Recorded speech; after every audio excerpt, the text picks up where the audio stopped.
Hello everyone, हम करने जा रहे हैं सॉलिड्स चैप्टर को कंटिन्यू। पिछली वीडियो में हमने किए थे टाइप्स ऑफ क्रिस्टलाइन सॉलिड्स। अब हम थोड़ा और आगे बढ़ेंगे और आज हम पढ़ेंगे क्रिस्टल लैटिस, जिसको हम स्पेस लैटिस भी बोलते हैं, और साथ में हम पढ़ेंगे यूनिट सेल क्या होता है। तो जो क्रिस्टलाइन सॉलिड्स होते हैं, एक चीज मैं आपको बताती हूँ, एक क्रिस्टलोग्राफी होती है साइंस की ब्रांच जो डील करती है ज्योमेट्री, इंटरनल स्ट्रक्चर और प्रॉपर्टीज से क्रिस्टल की। तो हम एक तरह से क्रिस्टलोग्राफी ही कर रहे हैं यहाँ पे। यहाँ सबसे पहले हम देखते हैं क्रिस्टल लैटिस और स्पेस लैटिस क्या होता है। जो क्रिस्टलाइन सॉलिड्स होते हैं उसमें कॉन्स्टिट्यूएंट पार्टिकल्स जो होते हैं उनका एक रेगुलर ऑर्डरली अरेंजमेंट होता है थ्रू आउट, मतलब पूरे क्रिस्टल में एक रेगुलर ऑर्डरली अरेंजमेंट होता है और वही अरेंजमेंट रिपीट होता है, बार बार रिपीट होता है और एक डेफिनेट पैटर्न बना लेता है। अब इस पैटर्न को कैसे शो करेंगे? वहां क्या होता है, पोजीशन जो होते हैं पार्टिकल्स की एक क्रिस्टल में, उसको एक दूसरे के रिस्पेक्ट में हम शो करते हैं पॉइंट्स की फॉर्म में। पॉइंट्स की फॉर्म में हम पोजीशन शो करेंगे पार्टिकल्स की।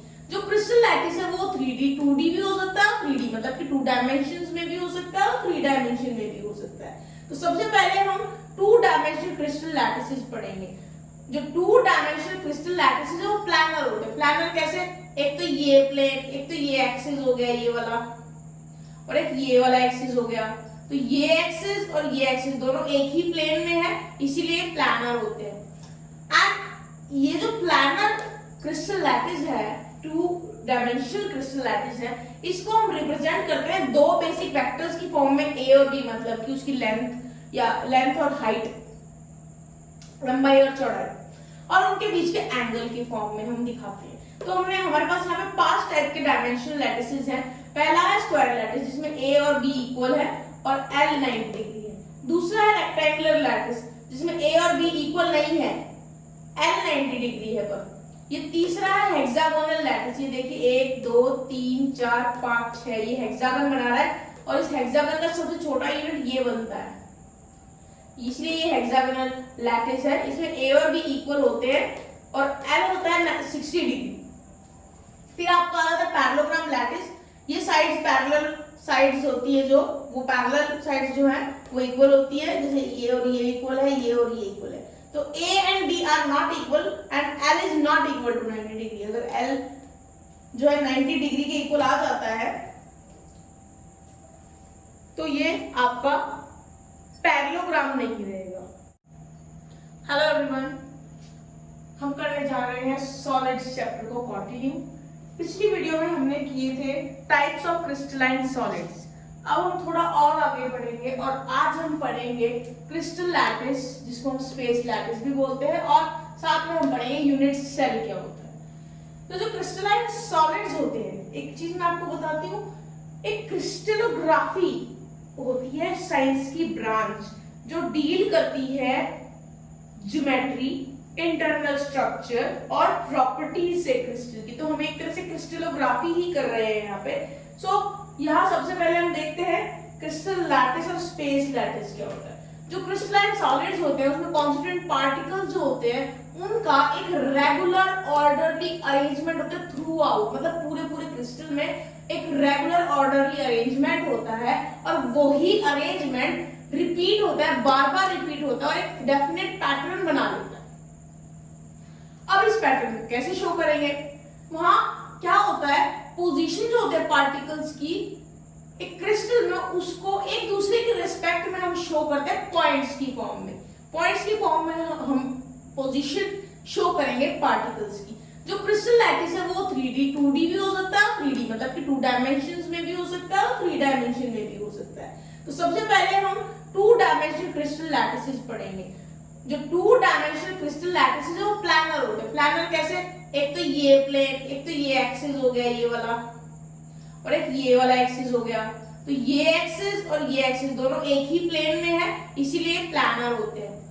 एंड ये जो प्लानर क्रिस्टल लैटिस है, 2 डायमेंशनल क्रिस्टल लैटिस है, इसको हम रिप्रेजेंट करते हैं 2 बेसिक वेक्टर्स की फॉर्म में, ए और बी, मतलब कि उसकी लेंथ और हाइट, लंबाई और चौड़ाई, और उनके बीच के एंगल के फॉर्म में हम दिखाते हैं। तो हमने हमारे पास यहाँ पे 5 टाइप के डायमेंशनल लैटिसेस हैं। पहला है स्क्वायर लैटिस जिसमें ए और बी इक्वल है और एल 90 डिग्री है। दूसरा है रेक्टेंगुलर लैटिस जिसमें ए और बी इक्वल नहीं है, एल 90 डिग्री है पर। ये तीसरा है हेक्सागोनल लैटिस, ये देखिए 1 2 3 4 5 6 ये हेक्सागन बना रहा है और इस हेक्सागन का सबसे छोटा यूनिट ये बनता है, इसलिए ये हेक्सागोनल लैटिस है। इसमें ए और बी इक्वल होते हैं और एल होता है 60 डिग्री। फिर आपका आ जाता है पैरेललोग्राम लैटिस, ये साइड्स पैरेलल साइड्स होती है, जो वो पैरेलल साइड्स जो है वो इक्वल होती है, जैसे ये और ये इक्वल है, ये और ये इक्वल है। तो A and B are not equal and L is not equal to 90 degree. अगर L जो है 90 डिग्री के इक्वल आ जाता है तो ये आपका पैरेललोग्राम नहीं रहेगा। फिर नेक्स्ट है आपका रोम्बिक लैटिस, ये वाला। रोम्बिक लैटिस में A और B इक्वल नहीं है और L ना तो 90 डिग्री के इक्वल है ना 60 डिग्री के इक्वल है, इससे अलावा कोई भी एंगल हो सकता है, ये रोम्बिक लैटिस है। तो ये 5 जो है आपके डिफरेंट लैटिसेस हैं 2 डायमेंशन में, मतलब ये प्लैनर लैटिसेस है। अब हम बात करेंगे 3 डायमेंशनल क्रिस्टल लैटिसेस की। तो 3 डायमेंशन लैटिस जो है एक तरह से वो 2D लैटिस का ही फर्दर एक्सटेंशन है, उसी को आगे एक और लेवल पे एक और एक्सिस में एक्सटेंड किया गया। जैसे कि ये वाला एक्स एक्सिस होता है, इधर की तरफ वाई एक्सिस होता है और इससे बाहर अगर निकल जाओगे तो वो जेड एक्सिस है, ये आप यहां भी देख सकते हो। जो 3D लैटिस है वो एक्चुअल शेप बताएगा क्रिस्टल की और साइज बताएगा कॉन्स्टिट्यूएंट पार्टिकल्स का क्रिस्टल में क्या होगा। इसीलिए क्योंकि ये स्पेस में है, 3D है, इसलिए इसको स्पेस लैटिस और क्रिस्टल लैटिस बोल सकते हैं। इसके अंदर क्या होता है, जो पॉइंट होते हैं, हर एक पॉइंट जो होता है लैटिस में, जहां भी वो होता है उस पॉइंट को जहां वो मिलता है उसे हम लैटिस पॉइंट या लैटिस साइट बोलते हैं। जो each point in the lattice represent the constituent particles, जितने भी पॉइंट हैं सभी पॉइंट constituent particles को रिप्रेजेंट करते हैं। ये constituent particles एटम भी हो सकते हैं, मॉलिक्यूल्स भी हो सकते हैं और आयंस भी हो सकते हैं। नाउ ये जब लैटिस पॉइंट्स है वो ज्वाइन होते हैं, एक स्ट्रेट लाइन में ज्वाइन होते हैं और डिपिक्ट करते हैं ज्योमेट्री को। जब इन पॉइंट्स को जोड़ दिया जाता है तो ज्योमेट्री बनती है पूरी क्रिस्टल की, जो हमें दिखती है, जो हम स्टडी करते हैं। दिखेगी तो नहीं क्योंकि इतने स्मॉल माइक्रोस्कोपिक लेवल पे होती है तो मोस्टली नहीं भी दिखती है। फिर हम आ जाते हैं अपने यूनिट सेल पे। क्या होता है यूनिट सेल, अब ध्यान से सुनिएगा। यूनिट सेल स्मॉलेस्ट, सबसे छोटा लेकिन कंप्लीट यूनिट है। स्पेस लैटिस का मतलब आपके क्रिस्टल लैटिस का एक कंप्लीट स्मॉलेस्ट सबसे छोटा यूनिट है जो बार बार रिपीट होता है 3 डायमेंशनल स्पेस में और आपका क्रिस्टल बना देता है एक सब्सटेंस का। एक तरह से हमारे जैसे घर होता है, एक बिल्डिंग होती है, बिल्डिंग जो होती है उसकी सबसे छोटी यूनिट कौन सी होती है, ईंट, ब्रिक होती है। तो वैसे ही क्रिस्टल लैटिस का सबसे स्मॉलेस्ट यूनिट क्या होता है, यूनिट सेल होता है। अब यूनिट सेल जो होते हैं सभी के एक जैसे तो होते नहीं है, यूनिट सेल अलग अलग सब्सटेंस के अलग अलग होते हैं। तो फिर हमें कैसे पता चलेगा कि ये अलग है, सेम है, कुछ ना कुछ तो पैरामीटर्स होते होंगे ना। तो जो क्रिस्टल लैटिस है वो डिफर करता है एक दूसरे से किस रिस्पेक्ट में, उनके शेप अलग हो सकती है, उनके साइजेस अलग हो सकते हैं। तो उस चीज को हम रिप्रेजेंट करने के लिए क्या करते हैं, हम उसको कैरेक्टराइज करते हैं in terms of edge length and angles. तो इस टर्म में हम एज लेंथ और एंगल्स के जो एजेस के बीच में एंगल्स है उसके बेसिस पे उसको हम कैरेक्टराइज करते हैं। तो जैसे मान लीजिए ये क्रिस्टल है, ये एक्स ये जेड एक्सिस, ये एक्स एक्सिस और ये वाई एक्सिस, ठीक है। ये देखिए तो जेड एक्सिस में जो आपकी साइड है ये बी है, एक्स एक्सिस में जो साइड है वो ए है, वाई एक्सिस में जो साइड है वो सी है।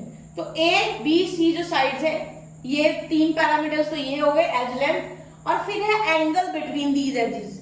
जैसे कि ए साइड और बी साइड के बीच के एंगल को हम गामा बोल रहे हैं, सी और बी साइड के बीच के एंगल को हम अल्फा बोल रहे हैं, सी और ए साइड के बीच में हम जो एंगल है उसको बीटा बोल रहे हैं। तो हमारे पास इस तरह से 6 पैरामीटर्स हो गए जिसके बेसिस पे हम सेल को, यूनिट सेल को कैरेक्टराइज कर सकते हैं। क्या है वो 6 पैरामीटर, ए बी सी जो कि एज लेंथ है और अल्फा बीटा गामा जो कि एजेस के बीच के एंगल्स है। Now we are going to discuss about the types of unit cell. हमें पता तो चल ही चुका है कि यूनिट सेल होते क्या है, तो अब हम यूनिट सेल के डिफरेंट टाइप्स पढ़ेंगे। तो मेनली अगर हम ब्रॉडली इनको कैटेगराइज करें तो हमारे पास दो तरह की यूनिट सेल है। पहला है unit cell primitive unit cell. Primitive unit cell वो यूनिट सेल है जिसमें पार्टिकल सिर्फ और सिर्फ क्यूब के, या फिर क्यूब ना कह के मैं यूं कहूं कि यूनिट सेल के कॉर्नर्स पे प्रेजेंट होते हैं। तो मैंने यहाँ बनाया है, ये देखिए सिर्फ कॉर्नर्स पे प्रेजेंट है। 8 कॉर्नर्स होते हैं, 1 2 3 4 5 6 7 8 कॉर्नर्स होते हैं। तो 8 कॉर्नर्स पे ये प्रेजेंट होता है यूनिट सेल के, तो इसको हम सिंपल यूनिट सेल भी बोलते हैं। सेकंड टाइप जो है वो है non primitive unit cell. Non primitive मतलब कि कॉर्नर्स के अलावा भी दूसरे ऐसी पोजीशन है जहां पे पार्टिकल मिलता है, इसलिए इसे हम सेंटर्ड यूनिट सेल भी बोलते हैं। इसके 3 टाइप्स है, फेस सेंटर्ड, बॉडी सेंटर्ड और एंड सेंटर्ड। फेस सेंटर्ड, ये चीज याद रखिएगा, कोई भी टाइप का यूनिट सेल हो उसके कॉर्नर्स पे पार्टिकल जरूर होंगे।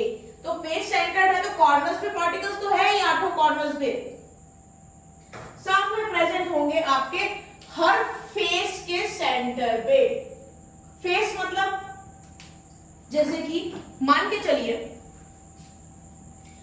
मेरे पास ये डस्टर है, अभी तो डस्टर है तो इसी में ही बता रही हूं। जैसे मान के चलिए ये मेरा यूनिट सेल है, ठीक है, तो ये इसका एक फेस, ये इसका दूसरा फेस, ये इसका तीसरा फेस, ये इसका चौथा फेस, ये 6th one and this is 5th one. तो इस तरह से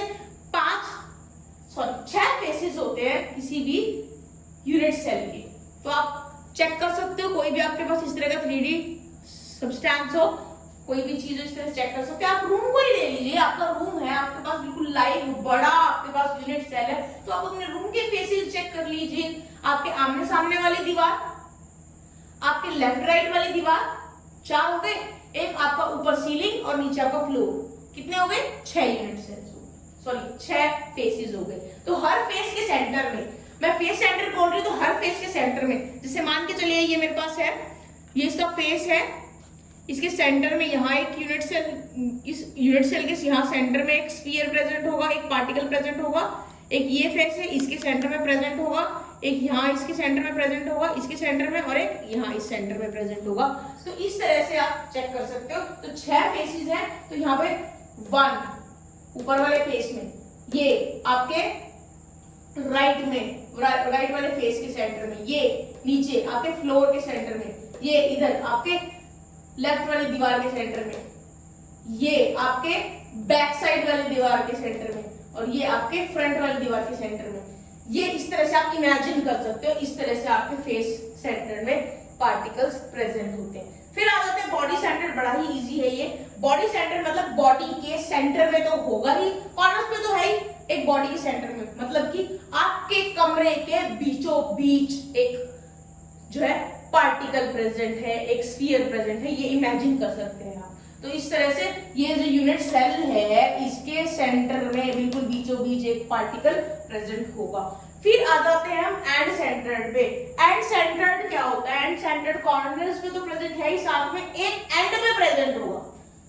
अगर मैं आपको रूम से इंडिकेट कराऊं तो या तो आपके सीलिंग और फ्लोर में पार्टिकल होगा सेंटर में, या आपके आप सामने वाले और पीछे वाली दीवार के सेंटर में होगा स्फीयर या पार्टिकल, या आपके लेफ्ट राइट वाले जो आपकी वॉल है उनके सेंटर में पार्टिकल प्रेजेंट होगा। तो कोई भी 2 एंड्स, कोई भी 2, जैसे मैंने यहाँ पे सीलिंग ऊपर वाला और ये फ्लोर नीचे वाला लिया है, ठीक है। तो आप इस तरह से कर सकते हो। ये टाइप्स है आपके यूनिट सेल के।